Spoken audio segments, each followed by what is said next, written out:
So you're cursed with being highly ambitious but very, very lazy. Why do I say cursed? Well, let's just cut right to the chase, shall we? It freaking sucks, okay? It sucks. It sucks when you know exactly what you want, you can visualize it, you can smell it, you can taste it. You have vision boards with Pinterest pictures on it. You have a perfectly curated playlist that motivates you. You've watched and read a million different self-help books and motivational videos and blah, blah, blah, blah, blah. And yet, nothing changes. You keep being the same person year after year after year. And basically, you're just stuck. That's how it feels.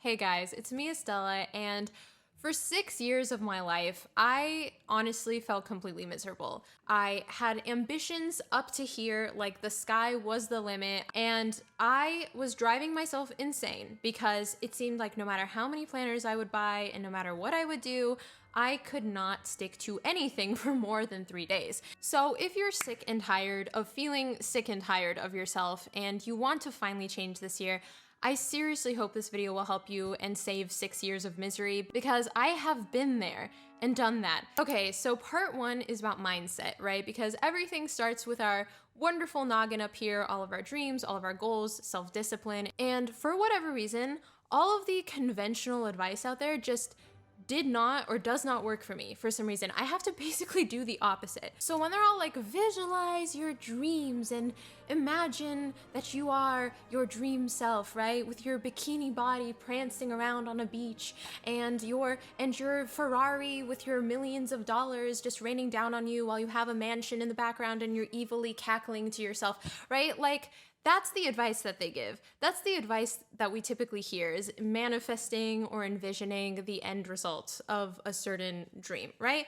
Which is great. We'll discuss that later. That is to a certain extent important. But for whatever reason, it's like the more that I would envision my dream life and all of those end results, right? Like the dream university, the dream body, the dream amount of money, the more I would be paralyzed and the more I would end up just not doing anything, which made zero sense to me. Like I did more things when I was younger when I didn't have any dreams, but I would just be way more productive than when I started trying to have all these ambitious goals. So for a long time that really confused me because I genuinely did not understand what was wrong with me and why like all my manifestations and envisionments of amazing end results weren't motivating me and instead I was being more lazy for some reason. But it actually kind of makes sense after I learned about this psychological concept, which is basically that unhappiness is the gap between your ideal self and your current self, right? So let's say that my ideal self is like some insanely fit person who has a six-pack and runs marathons every other week or something and is a bajillionaire and like makes millions of dollars a year, right? I'm not that person. I'm not even close to running a marathon. I don't have a six-pack and I also don't make millions and millions of dollars a year, right? So if I start obsessively envisioning that version of myself, there is an enormous gap, right, between the ideal me and the current me who is a complete loser in comparison. And so when I was younger, the more and more that I kept envisioning this like completely out there perfect version of myself, the bigger that gap became and the more miserable I became with how I was currently. And so that gap created an enormous sense of impatience, right? Because I didn't want to be this loser version of myself anymore. I wanted to be that version as soon as possible because I was convinced that once I would become that ideal version of me, I would be happy, right? That's the main goal of all this. I want to be happy. I want to be confident. I want to feel like the best version of myself. And so again, the more that I envisioned that ideal version of myself, the more miserable I became with my current self and the more impatient I became about immediately becoming that ideal version. And so then I started making all these super unrealistic goals and unrealistic expectations of myself of how I would perfectly be doing things with no pee breaks whatsoever in order to get to that top of that mountain of that ideal version of myself. Then again, the more that I placed emphasis on how awesome my life would be if I had all these things, the more that I became convinced that this was the only thing that would make me happy. And so then the more paralyzed and fearful I would become of what would happen if I didn't achieve my dreams, right? Because when you put a lot of value into a dream, into a goal, then you start to really fear, well, what if that doesn't come true? What if I don't reach that goal? Or what if I don't reach it by a certain age? Or it's gonna be like many, many, many years from now. So that kind of also creates like this even more sense of pressure on yourself to stick to those goals, to make the perfect plan, to not screw up. And so that kind of creates this super vicious cycle where you're making these unrealistic plans. You're putting a ton of negative pressure on yourself. You're not grateful at all for the moment or the journey. Every single failure that you have feels like this giant setback, and you get super annoyed by it because you're like, oh my God, like I should be on this linear path to success, right? And it just creates this very stressful and very negative vibe overall around the whole process. It becomes a whole thing where you're pretty much doing everything possible to get the perfect plan instead of actually doing anything, which explains why when I was a kid, I used to literally do more things and be more productive and get results faster when I didn't really care about the end result. I just liked doing the process, so then I was just doing that activity more. Okay, so the first thing that I had to do to stop that negative cycle was to start looking at what I was running from instead of what I was running towards, right? So instead of imagining that bikini body, me running on a beach sort of thing, that for some reason never motivated me. But what really motivated me to actually start working out and taking care of my health and eating healthier was looking at the stuff that I didn't like, which was feeling tired all the time, feeling insecure about how I looked, not wanting to wear clothes that I liked because I wanted to just cover myself up all the time. You know, all those kind of different negative things that I didn't like that bothered me year after year after year, and that made me feel bad. Instead of, again, looking at the amazing, happy end result, I was looking at the things that I didn't like. And that really helped because instead of focusing on the end result that was so far away from me, that ideal self, right, that's a million miles away, instead what I started focusing on was all of the little baby progress steps that I was making, right? So when I was looking at the starting point of where I started, and then I just would see how far I came from that starting point, it was a lot more encouraging, and it created a much healthier, positive cycle where I was really feeling good about every single little step that I took.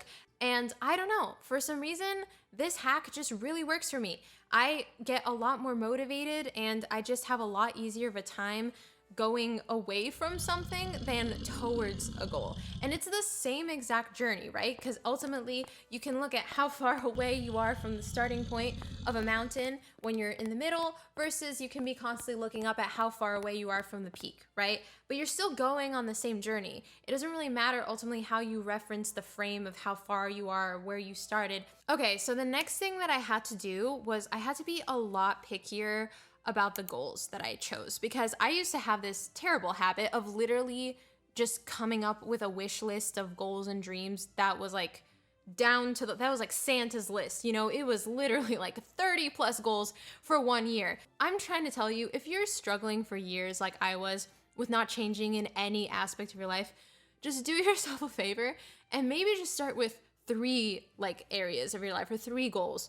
Or maybe just 1 even, just to get started and to actually teach yourself how to follow through on a goal, because it just spreads you thin when you have 3,000 different things that you want to be accomplishing. It drives you insane, and it's pretty much, honestly, unless you are already really good at a lot of things, it's really hard to just start a new habit or a new journey or a new goal out of nowhere where you suck at it and you don't really know what to do yet. It takes a lot of time and effort and mental energy to start something new. So be graceful with yourself, and I highly recommend just limiting the amount of dreams and goals you have for a year or 2 years, or just start small with a very tiny list. And something that really helped me narrow down which goals to pick as my top 3 or my first 3 was just simply just thinking and reflecting inside of myself, like which areas of my life are bothering me again the most. Like what is making me feel the guiltiest that I didn't do. The next thing that I had to realize was that I needed to stop trying to plan everything in advance. So I used to have this terrible habit of like, I'd set a goal, right? So for example, be get into Harvard. And then I would end up spending, I kid you not, weeks, months even, just researching how to get in, right? So I'd be watching other people, their stories of how they got in. I'd be making lists and trying to analyze and figure out the secret formula. Is it the SAT? Is it the extracurriculars? Blah, blah, blah, blah, blah, right? I would spend so much time trying to, again, hack the way of succeeding at a certain goal instead of doing anything like actually studying for the SAT or working on my college essays. I, again, would just think that I was being productive by researching and researching. But the truth is, it was just a giant way of procrastinating. Research is great. You know, we can't succeed at anything without knowing the basics of something. But honestly, it should be, and I've learned this the hard way, 80% action, so that kind of bias for action mindset, and then 20% research as you go along. Because something that I only realized when I was a little bit older than 14, when I started making all my giant plans, was that a lot of the times we get more information and learn more about a process during the process. So, and a lot of unexpected things usually happen that throw us off our path, or new information comes up about the skill that we're trying to learn or the goal we're trying to achieve. And so we figure things out as we go, not before we actually start.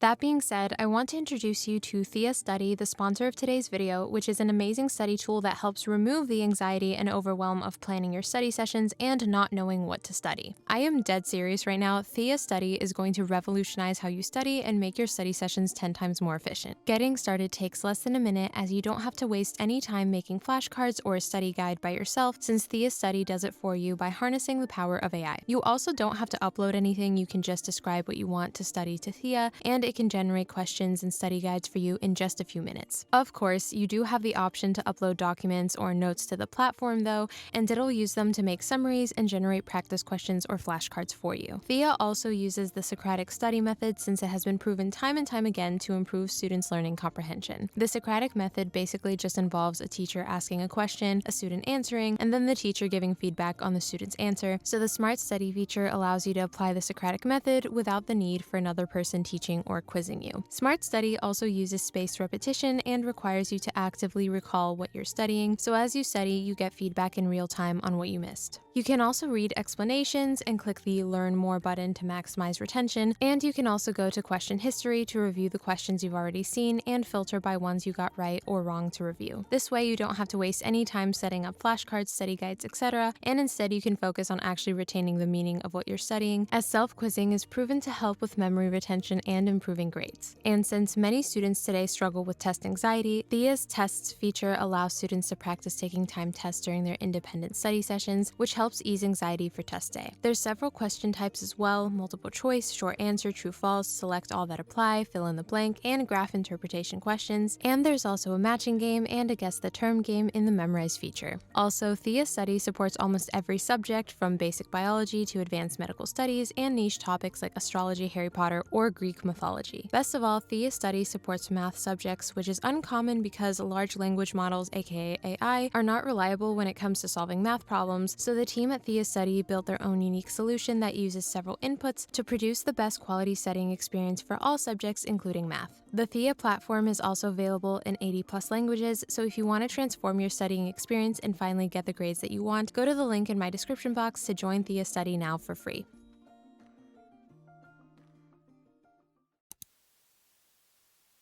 Okay, so the next tip is actually more like a quote, and I didn't come up with it. I got it from this really random anime that I watched years ago. It was called Glass Mask. It's pretty old. I can't really recommend the anime, honestly, because first of all, the ending is just weird, and there is no ending. It just cuts off before the climactic point, and it is extremely frustrating. But the main gist of it was there's this girl named Maya. She comes from like a poor background, like her family sucks and they're mean to her, and maybe she's even an orphan at some point.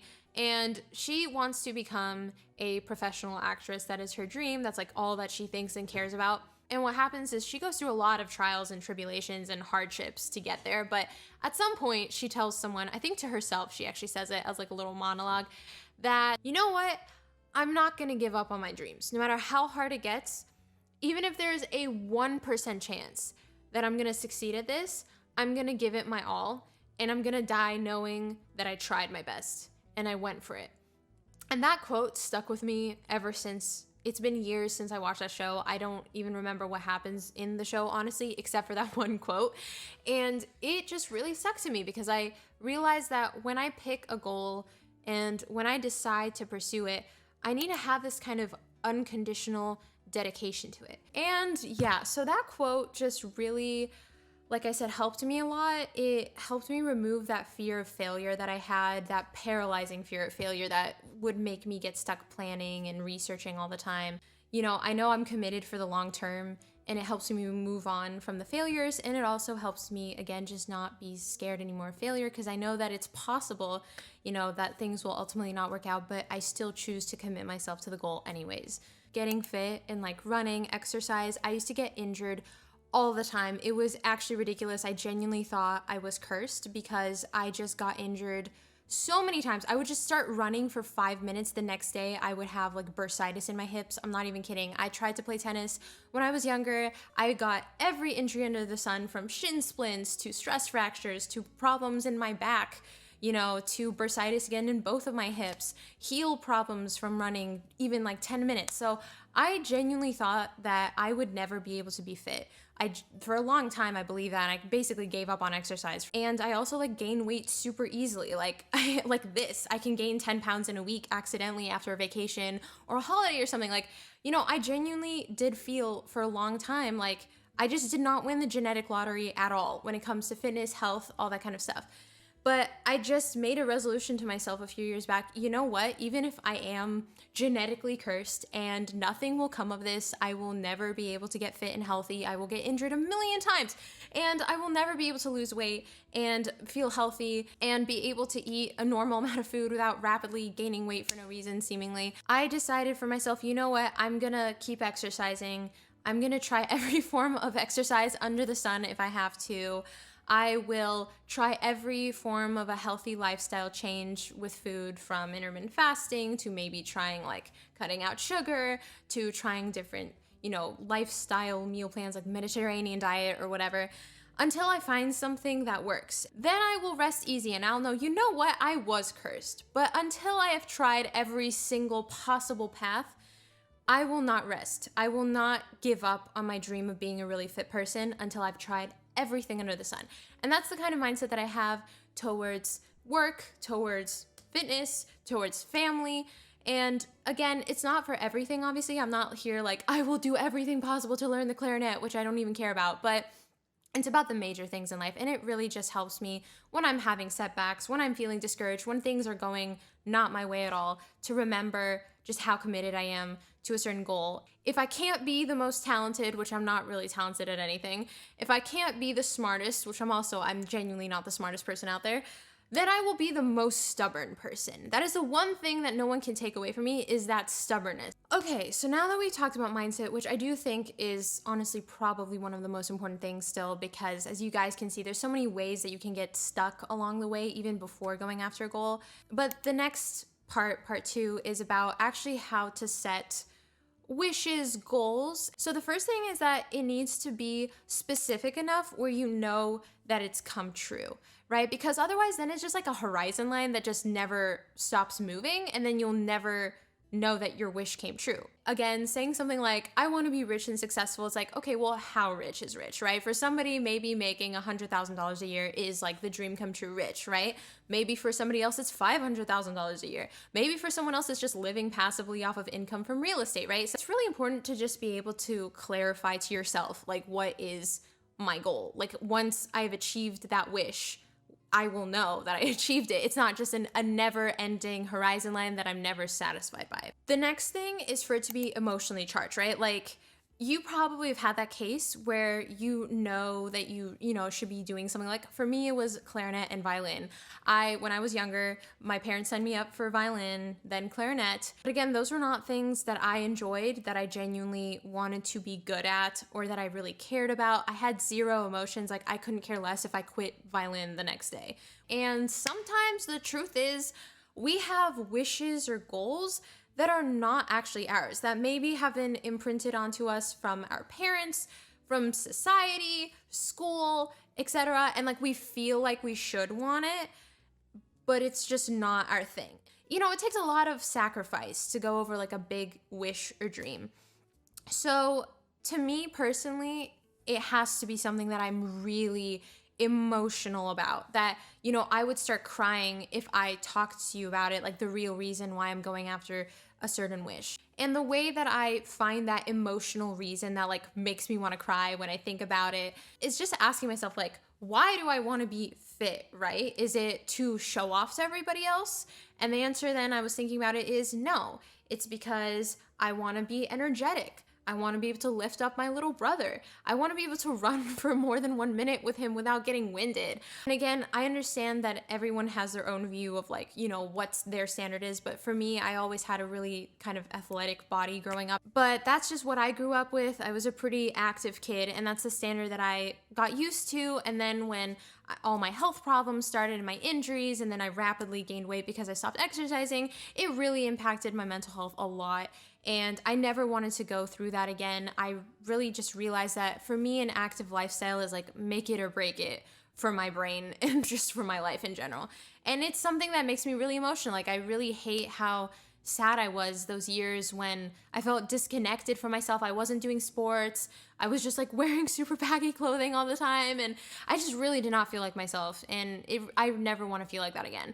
And that's the reason why I exercise. I try to eat healthy. I try to play sports a lot because I don't want to feel those feelings. See, I get emotional now. Dang it. Anyways, but yeah, definitely you're going to know when a wish is truly yours, when even if no one ever finds out, you never post it on Instagram, none of your friends that you want to show off to ever find out about it, and you achieved that. Let's say you were like you had an invisible cloak from Harry Potter, right? And no one ever found out about your accomplishments. No one ever finds out if you're rich or you got a promotion or you have your bikini body, whatever, right? And I still know that I would still want to be super fit and athletic, even if nobody ever saw that. And it's something that I didn't used to do. I would honestly have a lot of really superficial goals, primarily driven by what other people thought. And I wanted to appease my parents. I wanted to look cool in front of my peers, right? Those are the main driving factors. So it's when you remove those other people from the equation, you're just trying to see like, what would I do if I had complete freedom of my life and no one ever found out what I did? And it's such a liberating feeling, honestly, because you get to choose. You get to choose based on what values are important to you. And like, yeah, nobody else in my family is really fit. Nobody else plays a lot of sports. Nobody else runs. And it's hard, when everyone else around you is doing stuff different than you and trying to kind of pull you back to your old habits, right? But I always remember that reason why, and those emotions come up, and that really helps me stick to my goals and to my daily habits and the things that I need to be doing. So the next thing is also to not have a deadline for a goal or wish. I know that sounds weird, but yeah, having no deadlines really also helps because, again, a lot of the times we either overestimate or underestimate our abilities, if that makes any sense, because we don't really know, honestly, like how long something is going to take us. Like we might be way more talented than we think we are, or we might be way worse than we think we are. And a lot of the times it's just like random stuff, comes together. And there's so many things out of our control when it comes to certain wish or goal. So I just don't have deadlines on my wish, right? So when it comes to being fit and healthy, and I have like the certain standards in my head of like strength, for instance, or running abilities, but I don't have a deadline. That really helps, I think, reduce the pressure and that need to like do everything all or nothing, immediately get results and follow the perfect plan, and plan out the next 3 months and stuff down to the days and everything.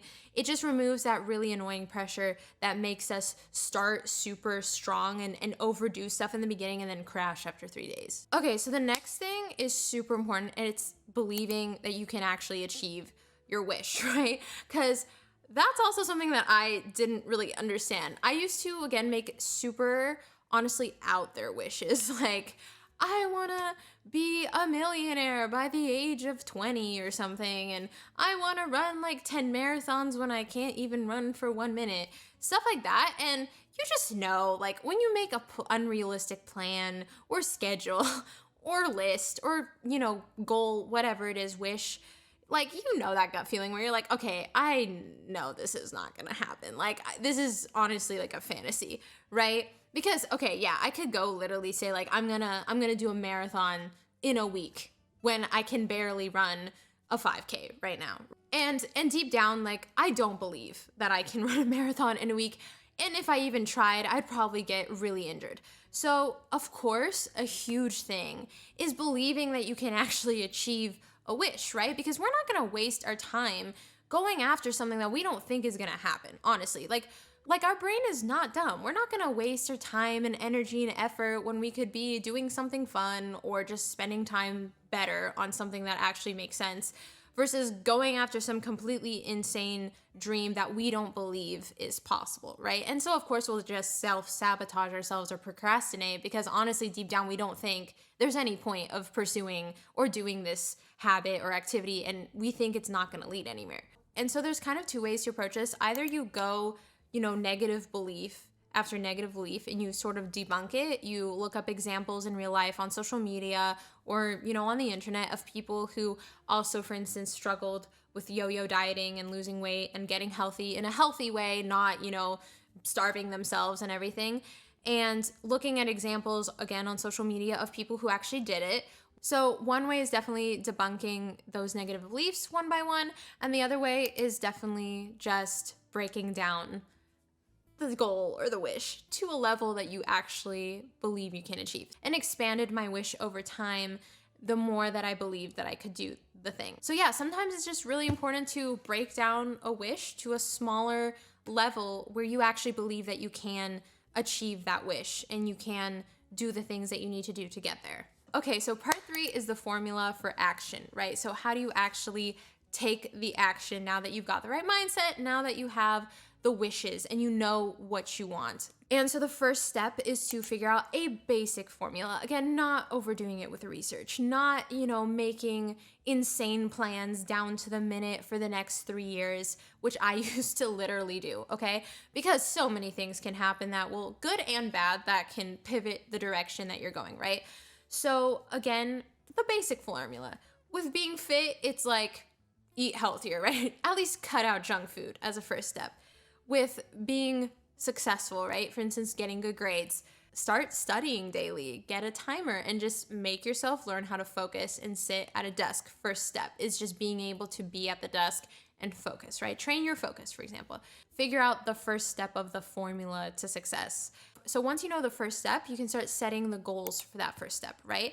So either it could be daily, maybe if it's weightlifting, for example, it could be 3 times a week, but you figure out obviously where your starting point is. And if you start setting the first goal, right, which would be like run 10 minutes daily, for example, and by day 3 or 4, you're failing. Like you just realize I can't do this. You gotta keep lowering the goals or the little habits down to where you are.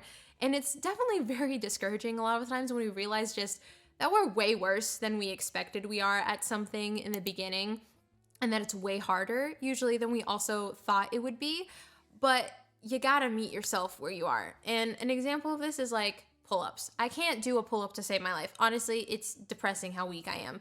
But the thing is like this, even if I had a tiger chasing me and the only way for me to survive would be to pull myself up, honestly, unless, I'm a lot stronger than I think I am, I wouldn't be able to do it, right? Because no matter how much adrenaline I have, there is a limit to how much weight my muscles can lift up at this moment, right? And that's the truth, is that no matter how motivated you are in the beginning, if you genuinely cannot do a pull-up to save your life, you're not gonna be able to do a pull-up to save your life. Like even if you wrote it in your plans, right? Like no matter how motivated you are, no matter how excited you are to do a pull-up, you're not gonna be able to do it. And that's what I had to learn, is that no matter how much I wanted to be able to run a marathon in a month, the fact that I could barely run for like 1 minute, like that was my starting point. It was pathetic. It was sad to see, but that's where I literally had to start, was just running for 1 minute. And again, the goal needs to be something also behavioral, so something that you can 100% control, not like a grade on a test or, a certain time for 5K, for example. And again, about the goals, please, I'm begging you, be flexible. I made the mistake of being overly stubborn and doing the same thing over and over again for a certain wish or goal. So for example, being healthy or studying, like I keep doing the same method over and over again, even if it didn't work at all, and just be like, why? I'm cursed, like blah, blah, blah. Like, girl, Try different running shoes. Like, you're using these horrible, crappy quality running shoes. Like, no wonder you're getting pain in your feet, right? Try fixing your running form, get a running coach, and actually try to learn how to run. And just try different methods. Because sometimes, again, it's not that we're broken, but it's just the method that we're doing is just wrong for us. And maybe it works for a bunch of other people, but I'm not a bunch of other people, I'm me. And so I might need like some certain orthopedic shoes, for example, or a certain brand of shoes, or I might need to have a different kind of running form just based on my body and my biology, right? So it, again, just totally depends on a case-to-case basis, and that's not something that I ever wanted to understand when I was younger. I would just keep trying to copy other people. I would just keep trying to do what other people were doing and put it onto me as if I'm that person, and then it didn't work, and I'd get frustrated, try the same thing over and over again, and be disappointed with the results.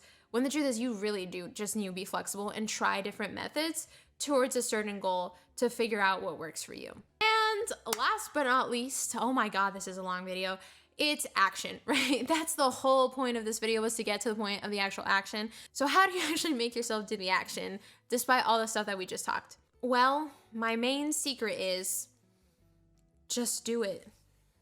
Okay, please don't hate me, I'm sorry. But like, honestly though, the main thing here is just praise the living daylights out of yourself. Just praise yourself, because it is about creating that sort of positive, I don't want to say vibe, I already said it once, I don't want to say it again, I don't want to be cringe. The positive mindset and energy around going after that goal and making it exciting, making it something that you want to do every single day, because you look forward to being there at the end of the day and being like, I did that today. I showed up for myself, right?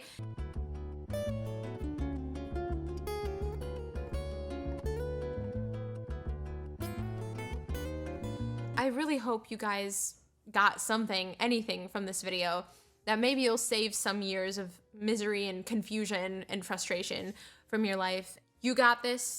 Peace. I don't know what that was. That was weird. Bye, guys.